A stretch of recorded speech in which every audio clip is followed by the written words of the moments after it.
Welcome dear student, welcome to this video. As you know कि हम लोग जो है वो अभी डीएनए के बारे में पढ़ रहे हैं। We have already studied about the function of DNA, the discovery of DNA as a genetic material, then also we have discuss about the semi conservative replication of DNA. Now we have to see the process of protein synthesis, ठीक है, which is another important process which takes place in the nucleus या फिर cell के अंदर। ये एक बहुत ही important process है जो ये यहाँ पे न्यूक्लियस में कैरी आउट होती है, ठीक है। Now the whole process of protein synthesis we have already discussed about the central dogma, that means the central idea regarding the process of protein synthesis. We know protein synthesis consists of two main steps or processes. One is transcription and another one is translation. Today we are going to discuss about the first step or the first process called as transcription, ठीक है। Now, what is transcription? You all know, you all have already studied it in 10th standard कि transcription की जो process है, ये transcription की process में क्या होता है कि जो भी डीएनए है which is present inside the nucleus, ठीक है। Now this is the cell, ठीक है। वी नो सेल के अंदर न्यूक्लियस होता है और न्यूक्लियस के अंदर डीएनए होता है, ठीक है। डीएनए जो है, डीएनए की कॉपी बनाई जाती है with the help of formation of mRNA, ठीक है।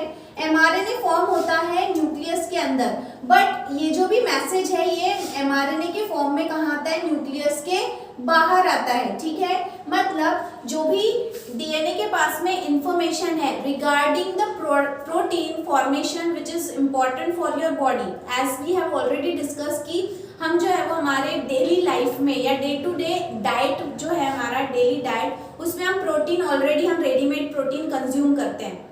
But during the process of digestion, this protein is broken down into number of amino acids. अब ये जो भी अमीनो एसिड्स हमारे बॉडी में एब्जॉर्ब हुए हैं, इन अमीनो एसिड्स का वापस से इस्तेमाल करके हमारे डीएनए के अकॉर्डिंग प्रोटीन बनाया जाता है और उस प्रोसेस को हम प्रोटीन सिंथेसिस कहते हैं। अब डीएनए के पास में जो भी इंफॉर्मेशन है वो इंफॉर्मेशन को पहले एमआरएनए कोड करता है, मतलब डीएनए से क्या बनेगा? एमआरएनए बनेगा और फिर उसके बाद में ये एमआरएनए को रीड करके प्रोटीन बनाया जाएगा, ठीक है। तो यहाँ पे हमें आज जो देखना है वो प्रोसेस देखना है कि डीएनए से कैसे इंफॉर्मेशन लेकर क्या फॉर्म होता है? एमआरएनए फॉर्म होता है, ठीक है ना। तो यहाँ पर सबसे पहले एज वी नो कि DNA is a double stranded structure, ठीक है। डीएनए जो है वो क्या है? एक डबल स्ट्रैंडेड स्ट्रक्चर है, plus it is also interconnected with each other. Both the strands are interconnected with each other. दोनों स्ट्रैंड जो है वो आपस में एक दूसरे से जुड़े हुए हैं with the help of hydrogen bond, ठीक है। ये हमको पहले से ही पता है ना। अब यहाँ पर जो भी एमआरएनए बनता है, आरएनए जो है वो सिंगल स्ट्रैंडेड स्ट्रक्चर है। डीएनए और आरएनए में फर्क ये है कि DNA is a double stranded structure and RNA is a single stranded structure. दोनों स्ट्रैंड को देखकर एमआरएनए नहीं बनता। जो भी स्ट्रैंड बनेगा वो डीएनए के एक ही स्ट्रैंड को देखकर बनेगा, मतलब उसकी कॉपी जो की जाएगी वो एक ही स्ट्रैंड को देखकर की जाएगी, ठीक है। तो सबसे पहली चीज यहाँ पे क्या होती है कि एक सर्टेन पॉइंट से, मतलब जिस पार्ट का ट्रांसक्रिप्शन होना है उस सर्टेन पॉइंट से जो है ये हाइड्रोजन बॉन्ड्स क्या होने लगते हैं? ब्रेक होने लगते हैं, ठीक है ना। एज वी नो कि दोनों स्ट्रैंड जो है वो रन करते हैं from 5' to 3' and 3' to 5' end. इस तरह से दो स्ट्रैंड है, ठीक है। अब यहाँ पे जो भी ये बॉन्ड है ये ब्रेक हो जाता है, ठीक है।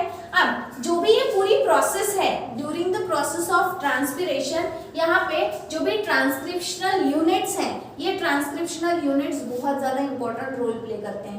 पहला है प्रमोटर, दूसरा है स्ट्रक्चरल जीन और तीसरा है टर्मिनेटर। हर एक के बारे में पहले बताती हूँ। प्रमोटर वो सीक्वेंस है डीएनए के ऊपर जहां से ट्रांसक्रिप्शन की प्रोसेस क्या होगी? शुरू होगी। दैट पर्टिकुलर स्टेप और that particular sequence is called as what? Promoter. वो उसे क्या कहा जाएगा? प्रमोटर कहा जाएगा, ठीक है। उसके बाद में जो हिस्सा जिसे देखकर प्रोटीन बनाया जाएगा that is called as structural gene, ठीक है।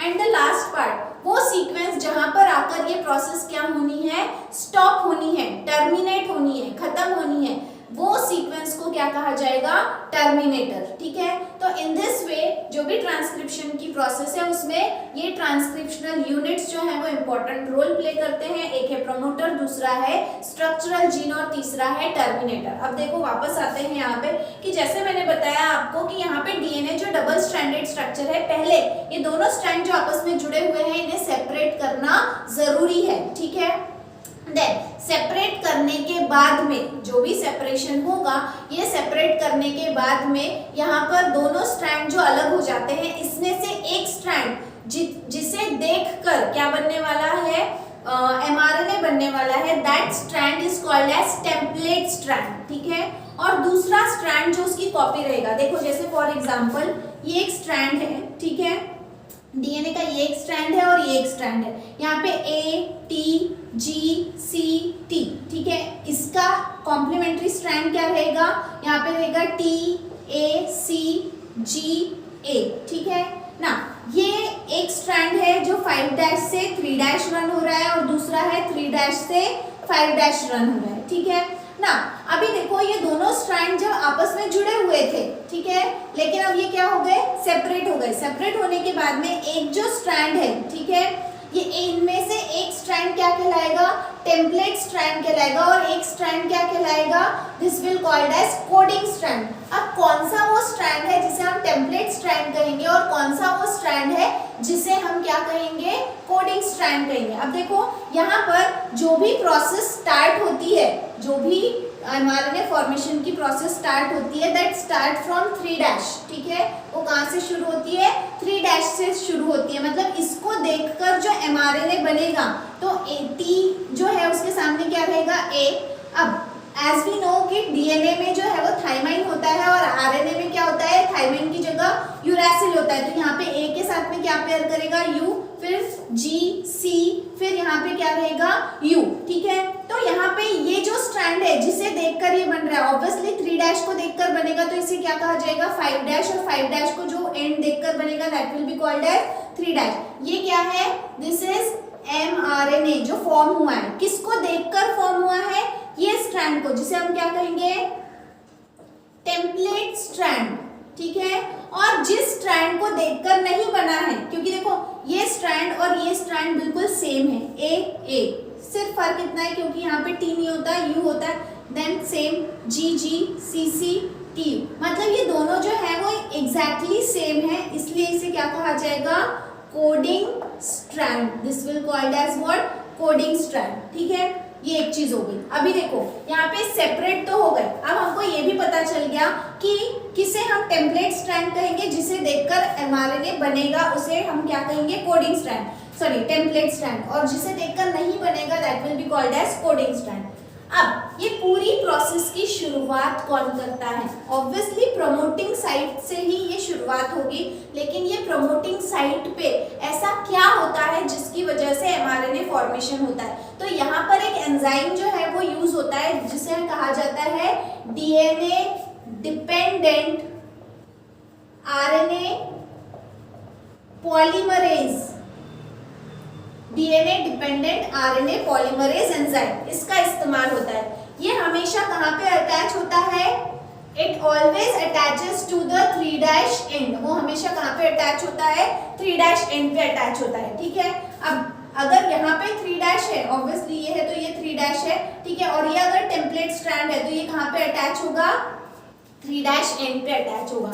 3' एंड पे अटैच होने के बाद में ये पॉलीमरेज एंजाइम का काम क्या है कि इस न्यूक्लियस के अंदर, क्योंकि डीएनए कहाँ है, न्यूक्लियस के अंदर है, तो न्यूक्लियस के अंदर में जितने भी न्यूक्लियोटाइड्स हैं, we have already discussed adenine nucleotide, guanine nucleotide, cytosine nucleotide and यहाँ पे क्या रहेगा, यूरैसिल न्यूक्लियोटाइड, वो सब क्या होंगे, एक लाइन में अरेंज होते जाएंगे। ठीक है, क्या होते जाएंगे, अरेंज होते जाएंगे। ठीक है, तो यहाँ पे शुरुआत एक्चुअली जो है वो शुरुआत जब ये पॉलीमरेज एंजाइम करेगा तो वो कहाँ से करेगा, 3' एंड से करेगा, और वो आगे 3' से कहाँ सरकते जाएगा, 5' एंड पे सरकते जाएगा।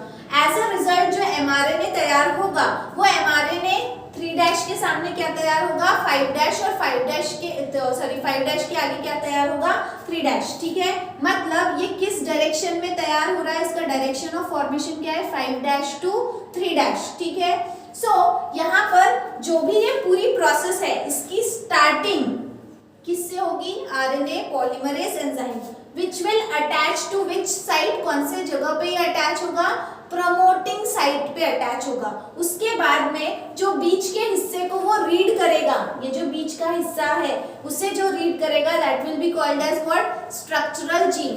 ये रीडिंग, ये पॉलीमरेज एंजाइम इस डीएनए के साथ में कब तक के चिपक के रहेगा, जब तक के वो कौन से साइट तक नहीं पहुंच जाता, टर्मिनेटिंग साइट तक पहुंच नहीं जाता।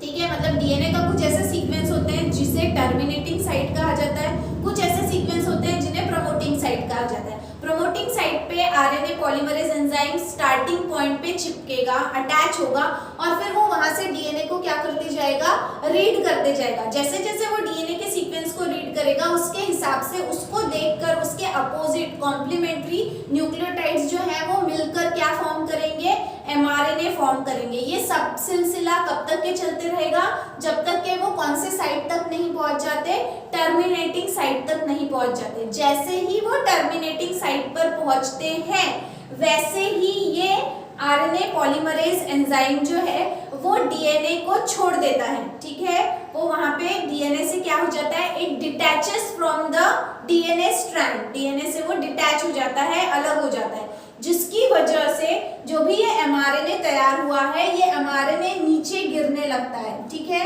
नीचे गिरने लगता है मतलब वो न्यूक्लियोप्लाज्म में नीचे फॉल ऑफ होने लगता है, क्योंकि अब वो डीएनए से बिल्कुल भी जुड़ा हुआ नहीं है। ठीक है, इस तरह से आरएनए पॉलीमरेज एंजाइम जो है वो 3' एंड पे अटैच होगा और 3' एंड पे अटैच होने के बाद में वो एमआरएनए फॉर्म करेगा फ्रॉम 5' to 3' डायरेक्शन। ठीक है, now in case of prokaryotes and in case of eukaryotes, जो भी ये प्रोसेस है प्रोकैरियोट्स में ट्रांसलेशन जो है वो कहाँ पर होगा, ट्रांसलेशन ट्रांसक्रिप्शन दोनों ही जो है वो न्यूक्लियोइड में होगा। ठीक है, क्योंकि हमें पता है वहाँ पे कोई न्यूक्लियर एनवेलप नहीं होता। लेकिन इन केस ऑफ यूकैरियोट्स जो भी ट्रांसक्रिप्शन है वो न्यूक्लियस के अंदर होगा और ट्रांसलेशन जो है वो न्यूक्लियस के बाहर होगा। ठीक है, plus in case of prokaryotes जो भी आरएनए पॉलीमरेज है ये एक ही टाइप का इस्तेमाल होता है, while in case of eukaryotes जो भी यूकैरियोट्स होते हैं इनमें आपको पॉलीमरेज 3 टाइप का मिलेगा, आरएनए पॉलीमरेज 1। ठीक है, देन इसके बाद में RNA, actually this is polymerase enzyme for the formation of rRNA. ठीक है, देन आरएनए पॉलीमरेज 2, ठीक है, which is responsible for the formation of mRNA, या फिर इसका दूसरा नाम है एचएनआरएनए। ठीक है, एचएनआरएनए मतलब हेट्रोन्यूक्लियर आरएनए, दोनों वन एंड द सेम है।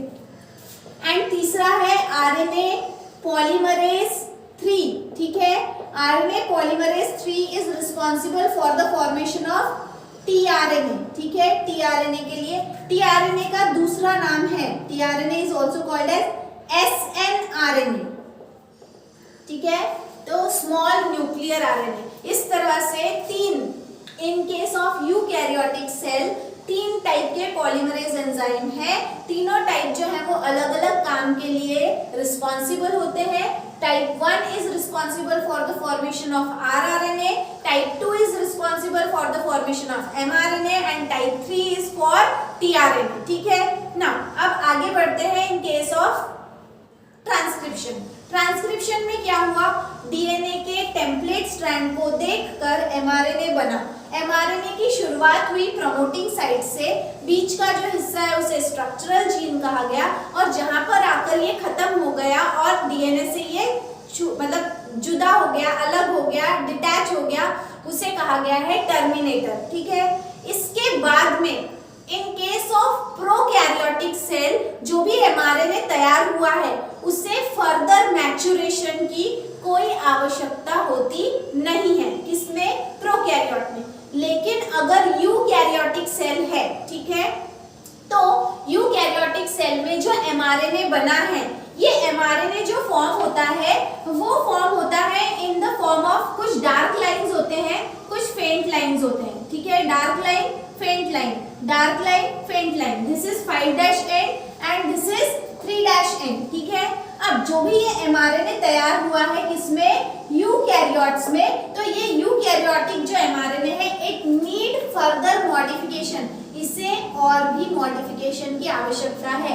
ये तैयार हुआ mRNA अभी फंक्शनल नहीं है, इसे फंक्शनल बनाने के लिए 3 स्टेप्स की जरूरत होती है। सबसे पहला है स्प्लाइसिंग, ठीक है। सबसे पहला है स्प्लाइसिंग। स्प्लाइसिंग में क्या हो रहा है, जो भी ये हिस्से बन रहे हैं इसमें से जो डार्क हिस्सा है it is called as exon, जो लाइट हिस्सा है it is called as intron. Intron मतलब इंटरवल। ये पार्ट जो है ये इसके पास इंफॉर्मेशन है, इंट्रॉन वाले पार्ट के पास में इंफॉर्मेशन नहीं है, तो अल्टरनेट फॉर्म में आपको एक्सॉन, इंट्रॉन, एक्सॉन, इंट्रॉन इस तरह से दिखाई देता है। तो यहाँ पे जिस पोर्शन के पास में इंफॉर्मेशन नहीं है उसे यहाँ से क्या किया जाएगा, रिमूव किया जाएगा। तो removal of intron is called as splicing, ठीक है। जो भी रिमूव करना है इंट्रॉन को उस प्रोसेस को क्या कहा जाता है, स्प्लाइसिंग। नंबर 2, दूसरा जो है that is called as capping, ठीक है। नंबर 2 जो है उसे कहा जाता है क्या, कैपिंग।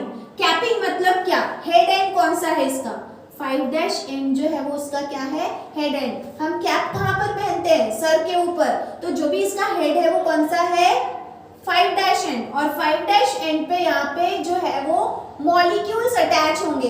कौन से मॉलिक्यूल्स अटैच होंगे, मिथिल ट्राई फॉस्फो गोनाइन, ठीक है ना। यहाँ पे जो है वो ट्राईफॉस्फो, मिथिल ट्राईफॉस्फोगोनाइन के मॉलिक्यूल्स क्या होंगे, अटैच होंगे। कहाँ पे, एट 5' एंड, ठीक है। कहाँ पे अटैच होंगे, 5' एंड पे अटैच होंगे। The step is called as capping.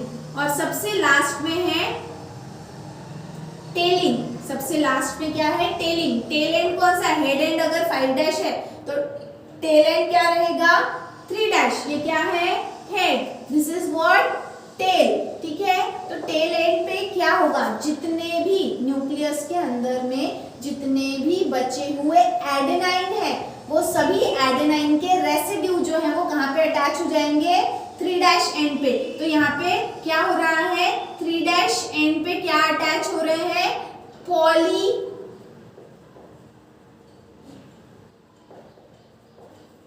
एडेनिलेट, ठीक है।